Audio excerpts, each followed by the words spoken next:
बद्दल जे आहे ते विचारलं नसतं किंवा हे सांगितलं नसतं की चीनने किती भारताची लँड कब्जा केली आहे। त्यावरच आता जे आहे काँग्रेस उत्तर देतो की प्रत्येक देशभक्त जो आहे तो चीनबद्दल जबाब मागतो आहे। बघा, चीननं भारताची जमीन गिळलेली आहेच।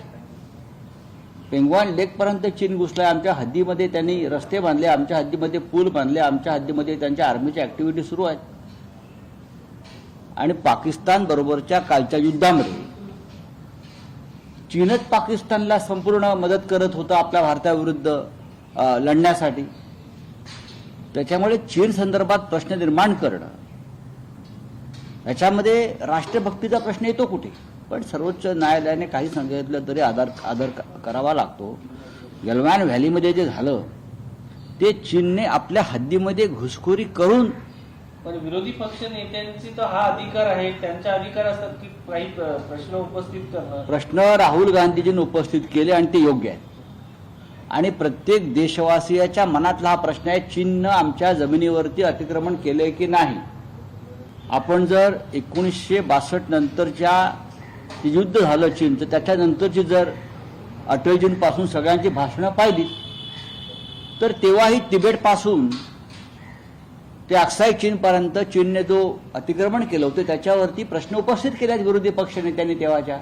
आणि नेहरूंना आरोपीच्या पिंजऱ्यात उभा केलेला आहे आणि आताही सध्याचे राज्यकर्ते करतात। राहुलजींनी किंवा राहुल गांधीजींनी चीन संदर्भातला जो प्रश्न उपस्थित केला, आम्ही सगळे करतो आहे, त्याच्यामध्ये काही चुकतंय असं मला वाटत नाही। हा संपूर्ण देशाच्या मनातला प्रश्न आहे। सर, 5 ऑगस्ट आहे असं सांगितलं जातं, या पार्लमेंटच्या कॉरिडॉर्समध्ये असं ऐकता येतं की एनडीए काही ना काही घोषणा करते। तुम्हाला 5 ऑगस्ट आणि एनडीए आज काय घोषणा करणार की नाही ते तर माहित नाही, पण तुम्हाला काय वाटतं आहे 5 ऑगस्ट आणि एनडीएचं? नाही, मला काय सांगता येणार नाही, कारण हे राजकीय स्वार्थासाठी नरेंद्र मोदीजी काय कधी एखादी घोषणा करतील, मग नोटबंदी असेल किंवा अजून काही असेल, ते अचानक येऊन घोषणा करतात आणि देशाचं वाटोळं करतात। तर आता काय जे करतील ते आम्ही ऐकू आणि त्याच्यावरती मत प्रदर्शन करू। अजित पवार मुख्यमंत्री होईपर्यंत गप्प बसायचं नाही, वैद्यकीय शिक्षण मंत्री हसन मुश्रीफ यांचा माझ्या शुभेच्छा आहेत हसन मुश्रीफ यांच्या वक्तव्याला आणि अजित पवारांच्या पुढल्या कार्यकर्त्याला आमच्या शुभेच्छा आहेत। अजित पवार विक्रमी वेळा उपमुख्यमंत्री झाले, विक्रमी वेळा। त्यांचा विक्रम देशामध्ये कोणालाही तोडता येणार नाही आणि अजित पवार यांच्यासारखा सक्षम नेता हा या राज्याचा मुख्यमंत्री होणार असेल तर आम्हाला दुःख होण्याचं कारण नाही।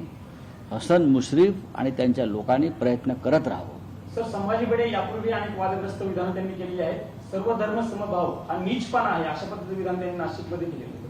करू द्या, त्यांच्याकडे काय लक्ष देत? ते कोण आहेत? बोलू त्या। डोनाल्ड ट्रम्प यांनी काल अधिक टॅरिफ लावण्याची घोषणा केली आहे, तेव्हा एक प्रकारे भारताला धमकी बहुतेक आज जे 5 ऑगस्टला मोदी घोषणा करतायत ते बहुतेक ट्रम्प विरुद्ध काहीतरी घोषणा करतील असे मी अपेक्षा करतो। ट्रम्प भारताला जे धमक्या देत आहेत, ट्रम्प पाकिस्तान युद्ध थांबवण्याच्या संदर्भात, दबाव आणल्या संदर्भात भूमिका घेत आहेत आणि आज इंडियाच्या बैठकीत बहुतेक मोदी सांगतील आता मी ट्रम्पला धडा शिकवतो म्हणून। तसं केलं तर आम्ही त्यांचा नक्की सत्कार करू।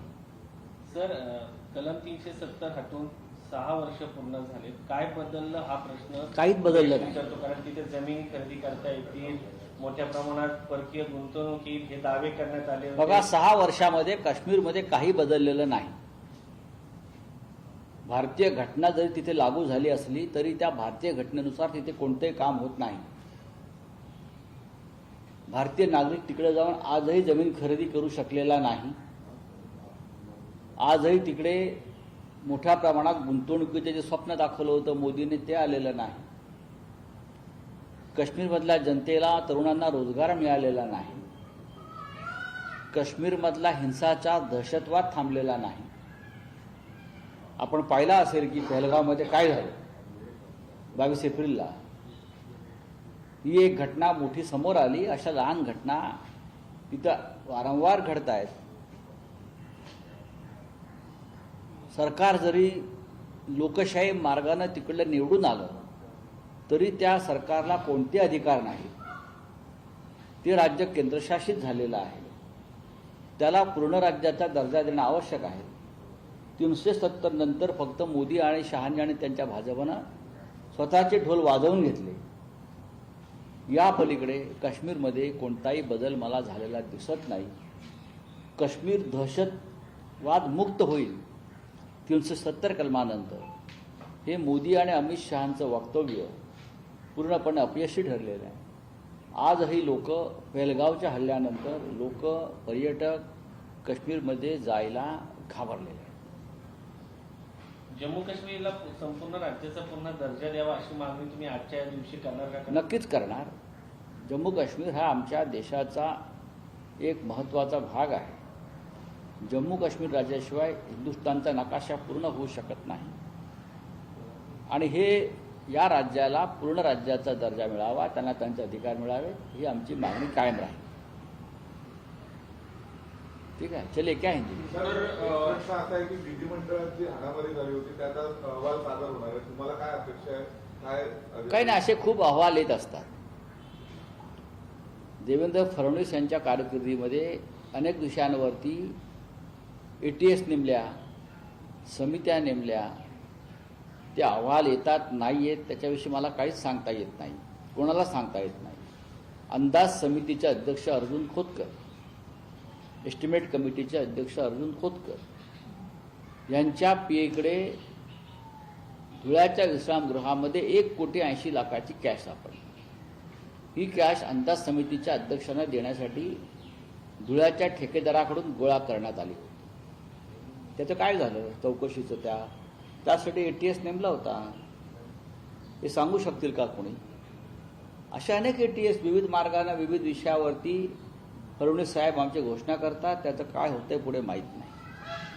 आज महाराष्ट्रामध्ये त्यांचा एकच उद्योग आहे की विरोधी पक्षाच्या कार्यकर्त्यांवरती खोटे गुन्हे दाखल करायचे, पोलिसांना त्या संदर्भात दबावाखाली आणायचे आणि आमच्या कार्यकर्त्यांवरती खोटे गुन्हे टाकून त्यांच्यावरती तडीपाऱ्या लावायच्या आणि आपले मग पक्षाचे भाजपच्या कार्यकर्त्यांना मोकळं रान द्यायचं.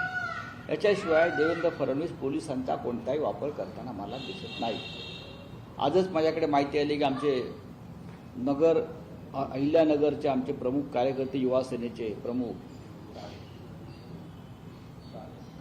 नाही अनिल राठोड जे आमचे आमदार होते 5 वेळा, त्यांचे चिरंजीव विक्रम राठोड यांच्यावरती सुद्धा अशा प्रकारचे खोटे गुन्हे दाखल करून त्यांच्यावरती कारवाई केली.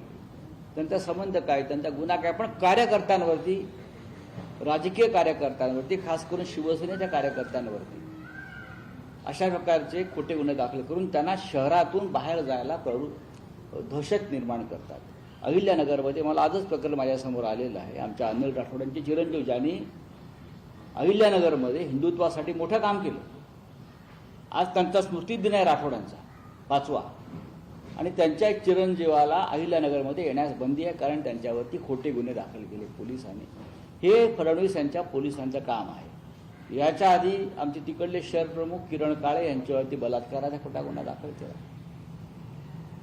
आजही इतर जिल्ह्यामध्ये काँग्रेस, राष्ट्रवादी काँग्रेसच्या लोकांवरती खोटे गुन्हे दाखल केले जात आहेत.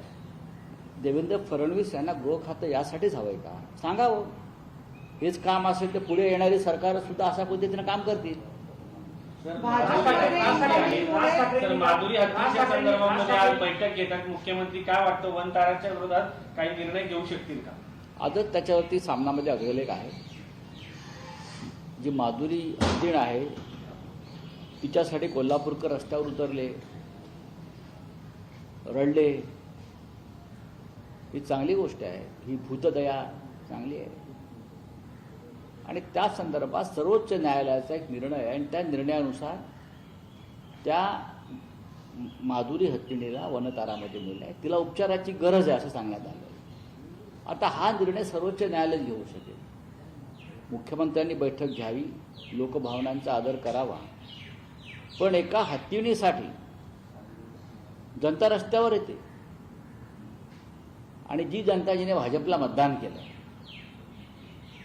जैन समाज खास करून, मला त्यांच्याविषयी आदर आहे सगळ्यांविषयी, पण या महाराष्ट्रामध्ये 7.5 शेतकऱ्यांनी आत्महत्या केल्या. त्यांच्यासाठी कोणी अश्रू ढाळायला तयार नाही. या महाराष्ट्रामध्ये बेरोजगारी वाढली आहे, बेरोजगार तरुण आत्महत्या करतायत. त्यांच्यासाठी कोणाला खंत वाटत नाही. पण अचानक सगळे लोक रस्त्यावरती उतरलेत. माझ्या त्या लढ्याला आमच्या शुभेच्छा शिवसेनेला आम्ही सामनामध्ये म्हटलं, जर लोकभावनेचा आदर करून नांदणी मठातली हत्तीन जर कोल्हापूरला परत आली पूर्ण बरी होईल तर आम्ही स्वागतच करू. काल राज ठाकरेंनी पदाधिकाऱ्यांना सूचना केलेल्या आहेत, युतीचा निर्णय माझ्यावरती सोडा, युती कधी करायची ठरवून, पण पालिकेत आपलं 100% सरकार येणार अशा पद्धतीने त्यांनी विश्वास व्यक्त केला. माननीय उद्धव ठाकरे आणि माननीय राज ठाकरे हे एकत्र आल्यामुळे मुंबई